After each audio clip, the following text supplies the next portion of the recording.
Hey, what's up everyone? Welcome back to my Logic Pro 11 sidechaining techniques course. In the next couple of videos, I want to jump over to Logic's noise gate plugin, which can be found under Dynamics. And here it is right here, noise gate. I'll load that up in mono, and I'm loading this on this kick in track. And for our demo project, we have some multi-track drums. So let me go ahead and bypass the noise gate and let's listen to these drums.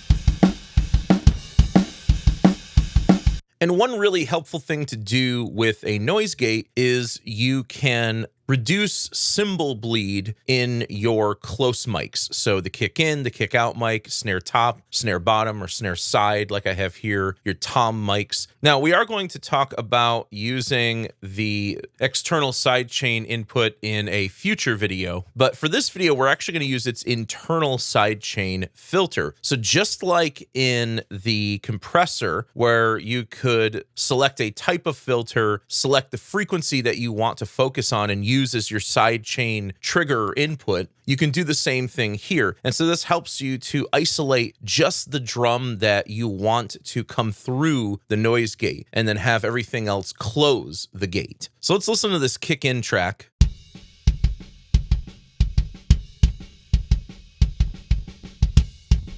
So we're getting a little bit of the snare, a little bit of the cymbals in there. Let's turn on this sidechain filter monitor. We're going to use the band pass for all of these examples, but there's also a band reject filter. And then I can turn on the filter and I can set my high cutoff and my low cutoff.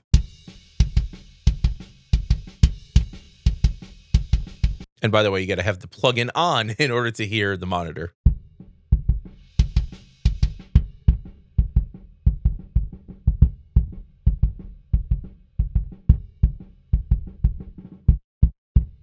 So I can filter out all of those highs in the sidechain filter and really hone in on the sub frequencies of the kick, where really only the kick drum is going to be. So once you're done identifying the frequencies that you want to be your sidechain source for the gate to open, then you're going to turn off the monitor. It's still working here in the background. We're just not monitoring the filter anymore. So if you've never used a noise gate before, the threshold is going to set where the gate opens and closes.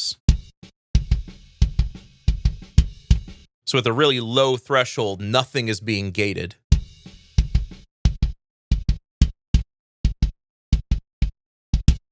And with a higher threshold, you can hear that the kick drum is opening up the gate, and you can monitor when the gate is open or close right here. So I generally try to get the threshold just above where it starts gating the background noise. We don't want to use a really extreme threshold because that can cut out some of the softer hits in the kick drum.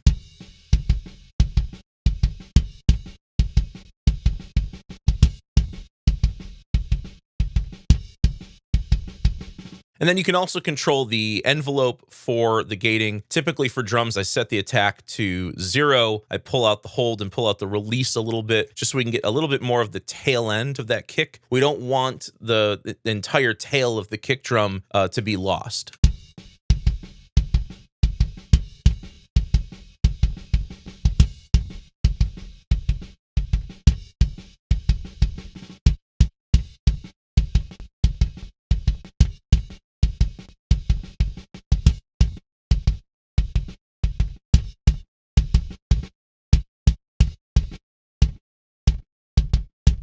So now we're pretty much just getting the kick in there. We are getting a little bit of the snare in there, and that's okay. The goal here is not to completely remove background noise or cymbal bleed. It's to reduce it. And so what we really should be doing is not reducing at negative 100 dB, but somewhere up in this range where we're still going to hear a little bit of the snare, a little bit of the cymbals in there, but it's lower in level than it was before.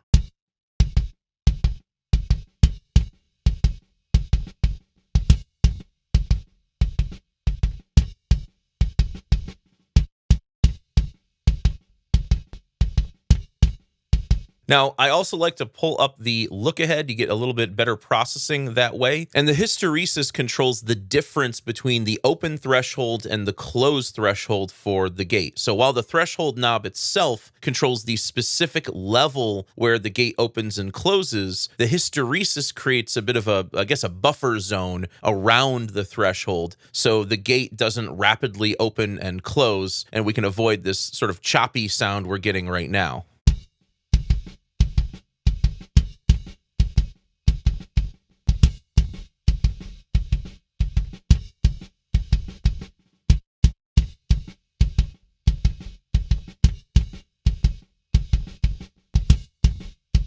And then without the gate.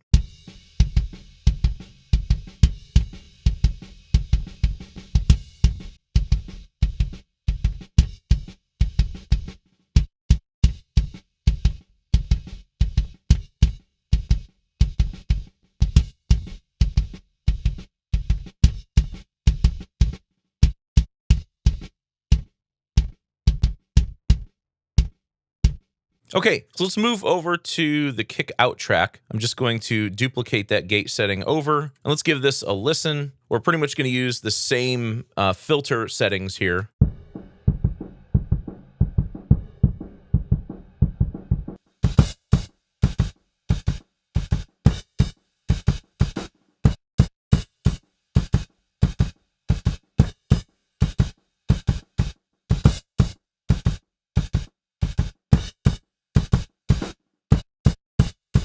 Okay, let's move on to the snare top track. We'll add the gate on here as well. And once again, we're going to use the internal sidechain filter to hone in on just the sort of mid-range frequencies of the snare.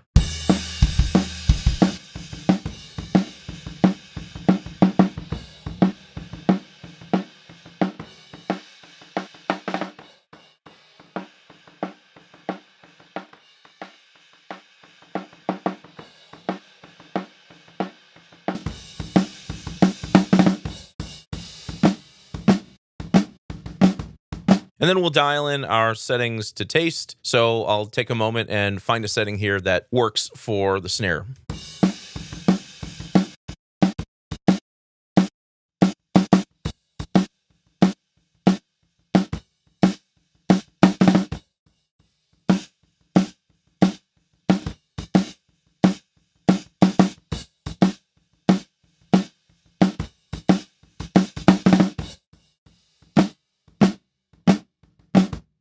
Yeah, so for the most part, that's working. And again, like I said, the goal here isn't to completely get rid of the background noise. It's just to reduce it. Let's check out the snare side here.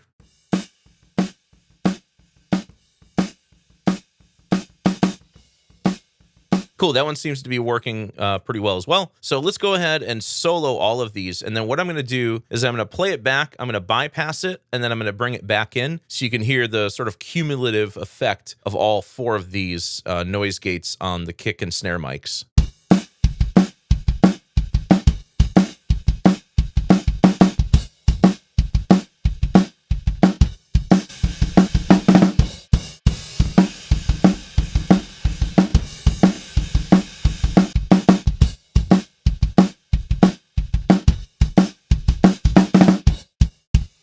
And then we can do the same thing for the toms. We can come over here and, the toms have a lot of background noise. Now, typically when I'm working with toms, if there's not like a ton of toms in the song, I'll just go through and I'll, get rid of or, manually reduce the level across those tracks. But you can use a gate on the toms as well. So let's just loop like one little area here of this tom and we'll add the noise gate to it.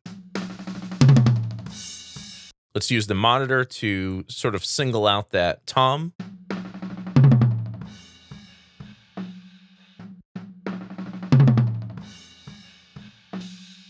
Then let's pull up our reduction a bit, pull up the threshold, pull up the release a lot on the toms, pull the attack down.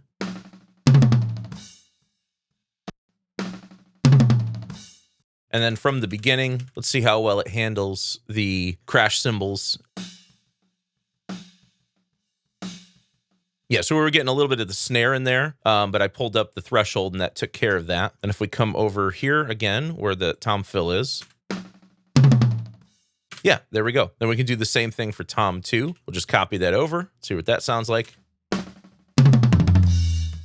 If you really wanted to keep that first little snare hit out of there, you could also, you could pull up the threshold even a little bit more if you wanted to. But again, let's go back to all of our close mics. Let's listen to that drum fill. We're going to listen to it with and without the gate. So again, here's with the gate.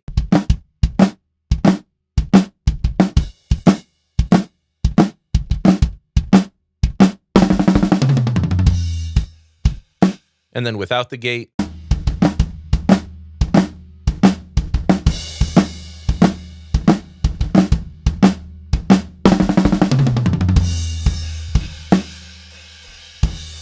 And then let's listen to that an additional time with all of the overheads back in. But sometimes the cymbals are so loud in the close mics that you end up pulling down your rooms or overhead tracks. Here I can maybe pull these up a little bit more now because we're reducing the bleed in the close mic tracks. So here's with the gate in.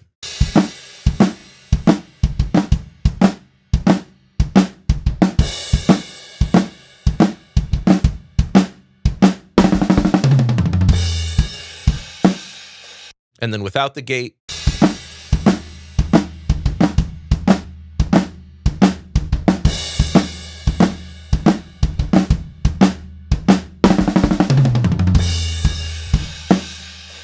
And I'm not saying that you always have to do this on drums. There are plenty of situations where maybe you don't want to have a gate on your kick or your snare or on your toms. It all depends on the genre and the playing style. But when I listen to this without the gate in, I hear like a ringing in the toms, like a sympathetic ringing from the snare drum in the tom mics. And so we're not only getting rid of the cymbal bleed or reducing the cymbal bleed, we're also getting rid of that sympathetic ringing in the toms. So there you go. That's how you can use the noise gate to reduce cymbal bleed and using the built-in sidechain filter. Hope you guys enjoyed this video. If you did, please leave it a thumbs up and subscribe to the channel to see more content like this. As always, thank you so much for the support and thanks for watching.